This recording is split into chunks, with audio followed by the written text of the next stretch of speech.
Now, ANC struggle icon Ahmed Kathrada has died at the age of 87. Recently, Kathrada was admitted to hospital for surgery relating to a blood clot on the brain.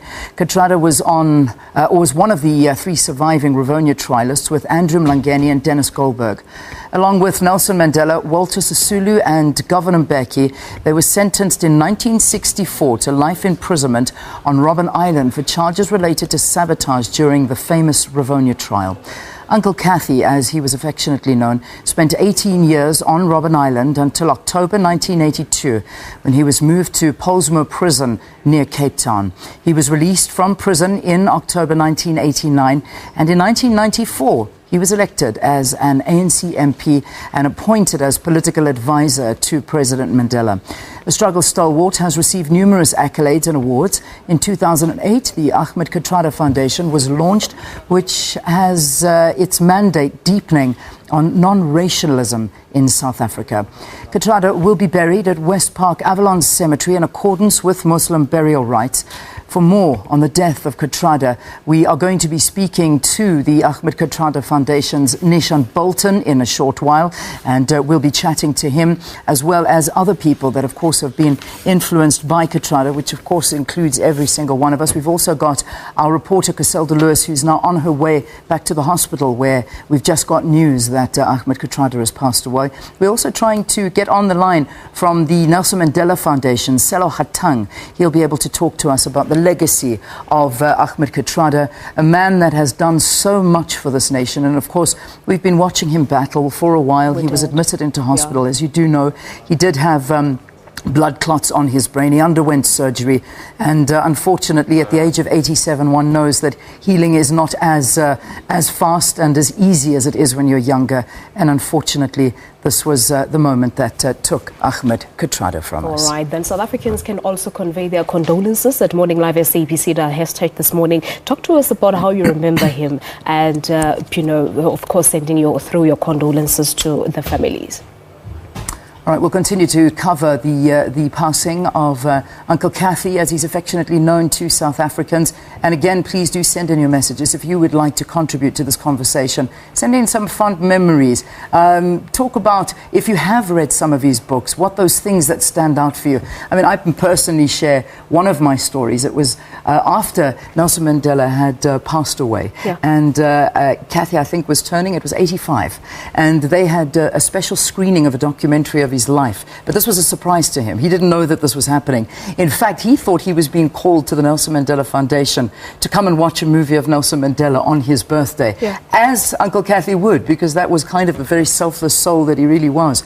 And he arrived there, and it was an absolutely beautiful moment for him when he realized, hang on a second, we're not celebrating the late Nelson Mandela, we're celebrating me. Yeah. And that was a beautiful memory that I had of him, always so selfless and yet such a strong individual. In fact, we've put together this insert on his life just to let you know a little bit more about Ahmed Kathrada. Kathrada was imprisoned on Robben Island for 18 years and was later moved to Pollsmoor with Mandela and other Rivonia trialists. He spent more than 26 years in prison before his release in 1989 at the age of 60. Maharaj, who was held in the same section on Robben Island, describes the early years of Kathrada's activism. The bewilderment from a struggle to destroy apartheid to now a different task of building a country, of building a non-racial, non-sexist, prosperous and united South Africa. I look back at all that period that his life spans and I say, there are so many senses in which that was a bewildering period. And then I look back and I say, what helped him to steer his way? His conviction, yes, his commitment. But I realized that there were really two people, at maximum three, who were his compass through this period. The two, Nelson Mandela and Walter Sisulu. The third, I would say, was Dr. Dadu, but Dr. Dadu had left the country in 1961 and died while Kathy was in prison. So these were the two who were his compass through which he read and guided his path through this bewildering age. But prison was also the place which influenced those who were held there. Maharaj says Robben Island became like an anchor to Kathrada. When I first met him in the late 50s and early 60s, he was very much an outgoing person. And he himself has said that you can take a prisoner out of Robben Island, but you can't take Robben Island out of the prisoner. He said this very often. And when I look back, I realize that he was the epitome of that statement. He reshaped his post-1994 world, which was charged with this enormous task of building a new society. But he reshaped that world by devoting himself to taking people, particularly prominent people from around the world, to Robben Island, to get an opportunity to get them to share that experience that we went through, which was a triumph of the human spirit. Activist Sunny Singh served 10 years on Robben Island at the time of Kathrada's incarceration. And he was always seen a person of moral courage, right, and giving inspiration, like others, the Mandelas, the Zulus, the Govan Bekis, and so forth, right. So Kathy was always, and he had a tremendous support from the grassroots, right, both intelligentsia and the working people and students.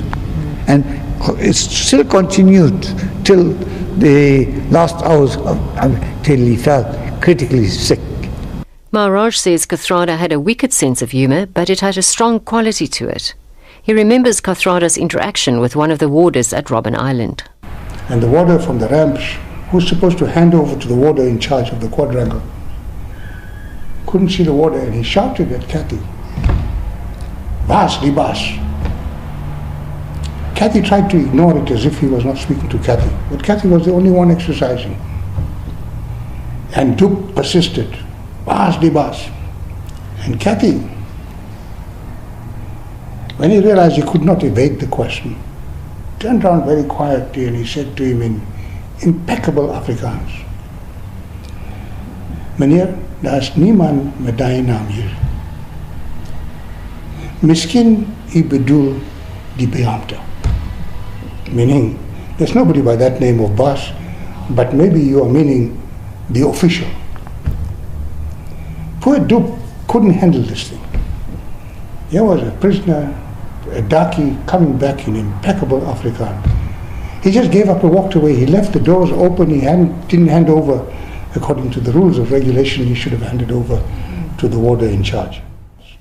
And to further stress how deeply Kathrada understood his captors, he recounts how Kathrada challenged a notorious policeman. And a cop by the name of Swanepoel, a cop with a reputation already in 63-64 of brutality, went up to Kathy's cell, got the warders to open the door, and threatened Kathy, and he said, "You must talk. If you don't talk, I'll deal with you."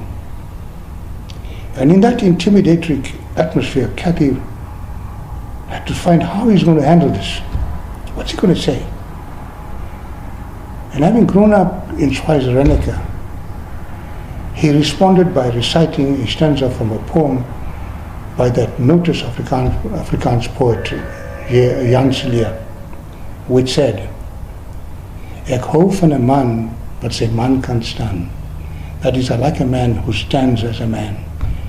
Ek hou van 'n arm wat 'n slag kan slaan. That is, I like an arm that can strike a blow. 'n oog wat nie wyk, wat 'n baas kan kyk. That is, an eye that never shies away, that can pierce a crack. En 'n wil wat so vas soos 'n klipsteen staan. And a will that stands steadfast as a rock." As Kathy tells the story, poor Swanepoel, thrown back with the words of his old culture of a renowned poet, an inspiration to the Afrikaner, did not know how to handle it. He stumbled away. He never came back to threaten Kathy or to interrogate Kathy.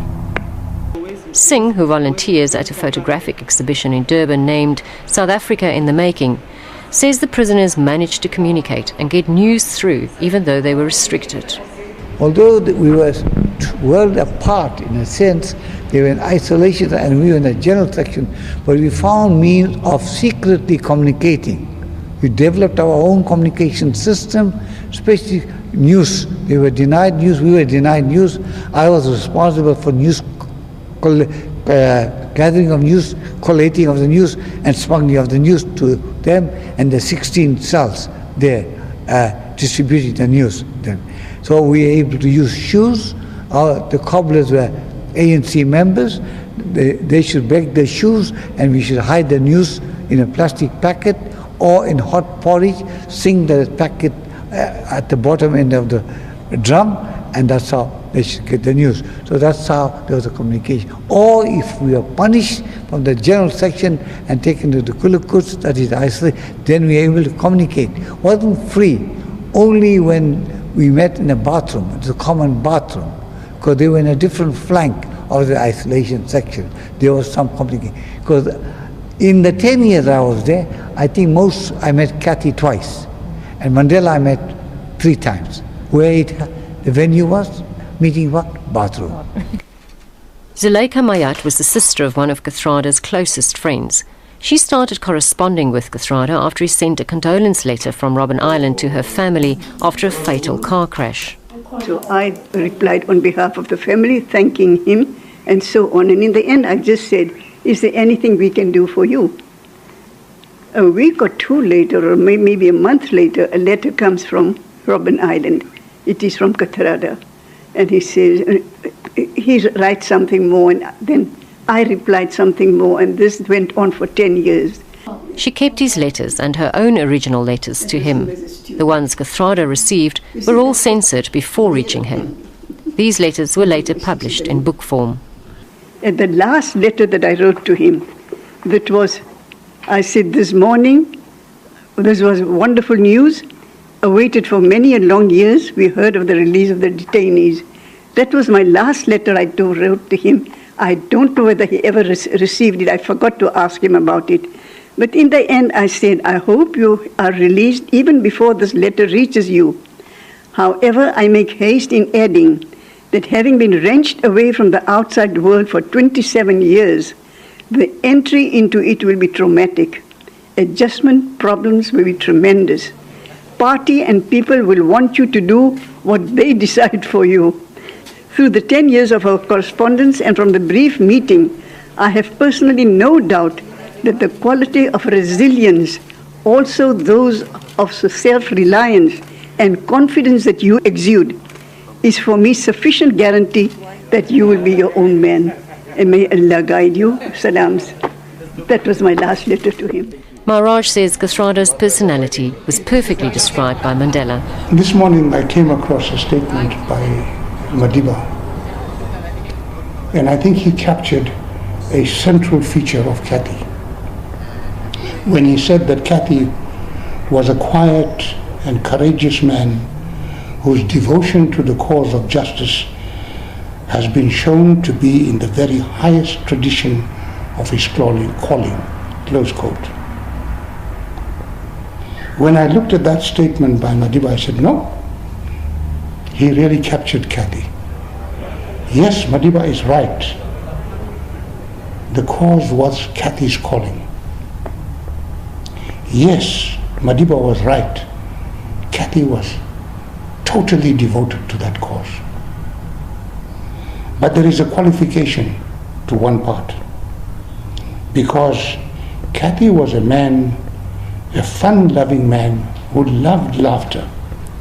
But when I look back, the harsh realities of the struggle and prison in particular had refashioned him from this fun-loving man into a quiet, perhaps rather into somebody like a placid stream that is still flowing and gurgling with the energy that comes from loving love and loving life. That was Kathy.